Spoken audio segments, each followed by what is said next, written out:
Assalamu alaikum. Welcome to SM Learning Academy.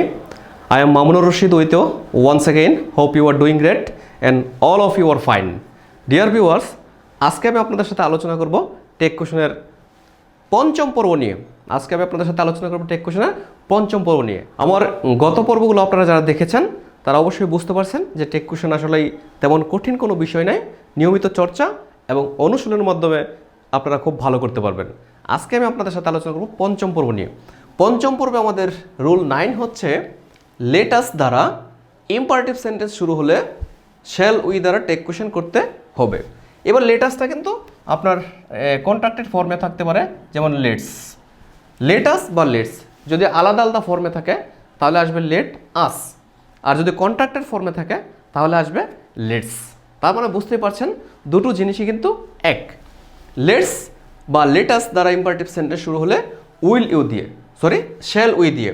Let us বা let's দ্বারা imperative sentence শুরু হলে শ্যাল উই দিয়ে টেক কোশ্চেন করতে হবে।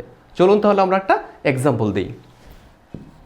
যেমন LET us, let us go on a picnic dot dot dot dot what. এখানে একটি বাক্য হচ্ছে let us go on a picnic, চলো আমরা বনভোজনে যাই, আমরা একটি বনভোজনে যাই।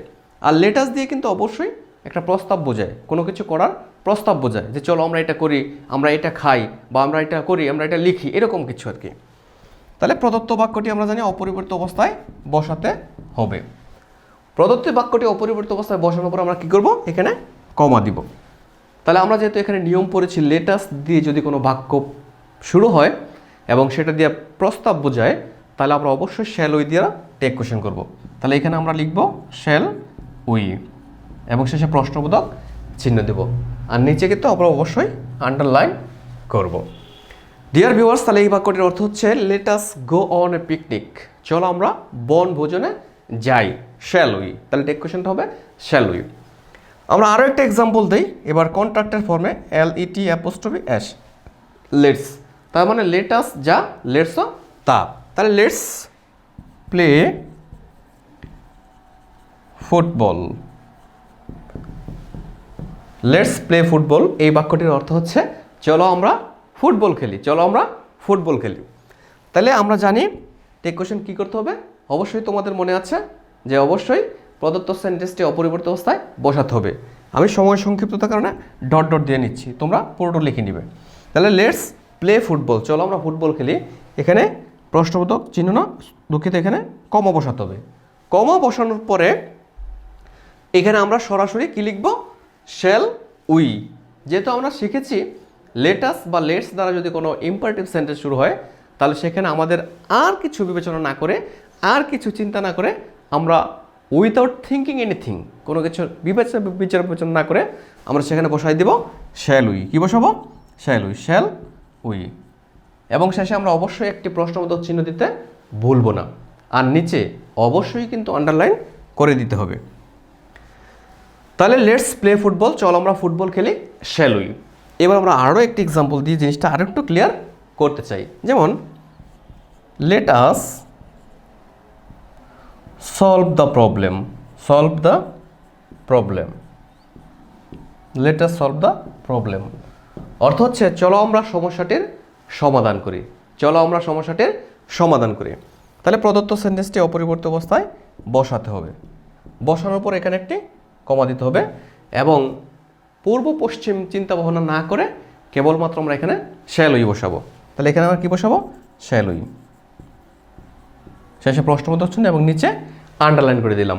তাহলে এখানে এই বাক্যটির অর্থ হচ্ছে let us solve the problem, চলো আমরা সমস্যাটির সমাধান করি, shall we, shall we. Dear viewers, এবার আমরা রুল 10 নিয়ে আপনাদের সাথে আলোচনা করব। রুল 10 হচ্ছে let me, let him, let her, let them, let Karim, let Sumi দ্বারা টেক কোশ্চেন শুরু হলে উইল ইউ দ্বারা টেক কোশ্চেন করতে হয়। 9 পড়েছিলাম আমরা লেটের পরে যদি আস থাকে তাহলে শ্যাল উই, আর যদি লেটের পরে আস না থেকে অন্য কোনো অবজেক্ট থাকে, যেমন let me, let him, let her, let them, let Karim, let Sumi, বা যে কোনো নাম যদি থাকে, তাহলে তার টেক কোশ্চেন করতে হবে উইল ইউ দিয়ে, উইল ইউ দিয়ে। কারণ লেটের পর অবজেক্টিভ ফর্ম থাকলে সেটা দিয়ে কোনো প্রস্তাব বোঝায় না, যার কারণে সেখানে শ্যাল উই হয় না, হয় কি উইল ইউ। যেমন let me go out dot dot dot dot what, late me go out অর্থ হচ্ছে আমাকে বাইরে যেতে দাও। তাহলে সেখানে আমরা নিয়ম পড়েছি, লেটের পর অবজেক্টিভ ফর্ম থাকলে, যেমন এখানে একটা অবজেক্টিভ ফর্ম আছে মি, এরপর ভার্ব, এখানে আমরা লিখলাম আউট, শেষে প্রশ্নবোধক চিহ্ন দিলাম। এবার আমরা লিখলাম will you, will you. Let me go out অর্থ হচ্ছে আমাকে বাইরে যেতে দাও, উইল ইউ। এবার লেটের পরে যদি মি না থেকে অন্য কিছু থাকে, যেমন দেখো লেট হার প্লে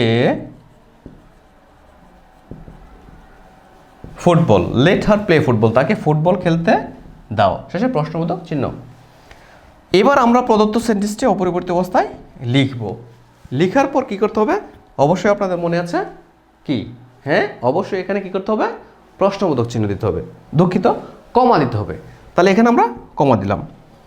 এবার আমরা যেহেতু রুলে পড়েছি, লেটের পর আস না থেকে যদি অন্য অবজেক্ট থাকে, তাহলে সেখানে অবশ্যই আমাদের কী করতে হবে, উইল ইউ বসাতে হবে। তাহলে নিয়ম অনুসারে আমরা এখানে উইল ইউ বসাবো, উইল ইউ। শেষে আমরা কী করবো, প্রশ্নবোধক চিহ্ন দেব, আর নিচে কিন্তু অবশ্যই আন্ডারলাইন করতে ভুলবো না। তাহলে এখানে কী করতে হবে, উইল ইউ। আমরা আরও একটা এক্সাম্পলের মাধ্যমে জিনিসটা আরও ক্লিয়ার করতে চাই, যেমন লেট করিম ডো দ্য সাম, করিমকে অঙ্কটি করতে দাও। তাহলে এখানে হবে কি উইল ইউ, উইল ইউ, শেষে প্রশ্নবোধক চিহ্ন এবং নিচে আন্ডারলাইন করে দিতে হবে। তাহলে আমাদের এই হচ্ছে rule 10, let me, let him, let her, let them, let Karim, Rahim বা অন্য যে কোনো কিছু নাম থাকলে সেক্ষেত্রে আমরা অবশ্যই উইল ইউ দিয়ে টেক কোয়েশ্চন করতে হবে। ডিয়ার ভিউয়ার্স, আজকের এই পঞ্চম পর্ব তোমরা যারা দেখেছো, এই পর্বটি যদি তোমাদের ভালো লেগে থাকে এবং পরবর্তী পর্বগুলো যদি তোমরা আমাদের এই ইউটিউব চ্যানেলে, I mean SM learning academy YouTube চ্যানেলে পেতে চাও, তাহলে অবশ্যই আমাদের সাথে সংযুক্ত থাকবে এবং আমাদের চ্যানেলটি অবশ্যই সাবস্ক্রাইব করবে। ধন্যবাদ সবাইকে।